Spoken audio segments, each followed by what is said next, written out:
মাত্র 2 মিনিটের ভিডিও দেখে বানিয়ে নিন পারফেক্ট স্বাদের দেশি মুরগির ঝোল। কাকুলি জাস্ট অ্যান্ড কুকে আপনাকে স্বাগতম।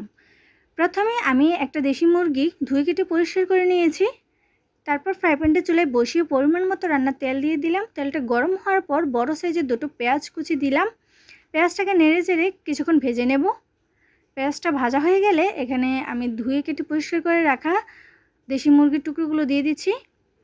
এখন দিয়ে দিচ্ছি 1 চামচ জিরে বাটা, 1 চামচ রসুন বাটা, 1 চামচ আদা বাটা, 1 চামচ ধনিয়ার গুঁড়া, আর দিয়ে দিচ্ছি 1.5 চা চামচ মরিচের গুঁড়া। ঝালটা যে যেমন পছন্দ করেন সেই অনুযায়ী দিয়ে দিবেন। আমার একটু ঝাল ঝাল পছন্দ, তাই একটু ঝালটা বেশি করেই দিয়েছি।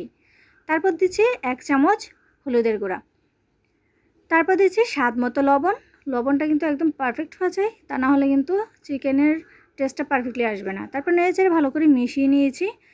এখন দিয়ে দিচ্ছি আগে থেকে টুকরো করে রাখা আলুর টুকরো। দেশি মুরগির ঝোলের আলুটা খেতে ভীষণ ভালো লাগে। চুলার আঁচটা মিডিয়াম টু লো ফ্লেমে রেখে ঢেকে দেব 7 থেকে 8 মিনিট পর্যন্ত। ফিরছি 8 মিনিট পর। ঢাকনাটা সরিয়ে নেড়ে চেড়ে মিশিয়ে নিচ্ছি। খেয়াল রাখতে হবে যেন রান্নার তলায় লেগে না যায়। তো আমি 8 মিনিট কিন্তু মাঝে অনেকবার নেড়ে চেড়ে দিয়েছিলাম। এখন পরিমাণ মতো কিছুটা ঝোল আমি অ্যাড করছি। তারপর নেড়ে চেড়ে মিশিয়ে আবারও ঢেকে দেবো বলক আসা পর্যন্ত। বলক আসার পর ঢাকনাটা সরিয়ে দিচ্ছি। আর এখন 1 চামচ পরিমাণ গরম মশলা বাটা অ্যাড করছি। দেশি মুরগির ঝোলে গরম মশলা বাটাটা না দিলে কিন্তু টেস্টটা পারফেক্টলি আসবে না।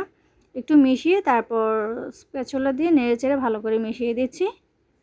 মেশানো হয়ে গেলে আবারও ঢেকে দিচ্ছি 6 থেকে 7 মিনিটের জন্য। চুলার ফ্লেমটা কিন্তু একদম লোতে থাকবে। তো 7 মিনিট পর ঢাকনাটা আবারও সরিয়ে দিলাম।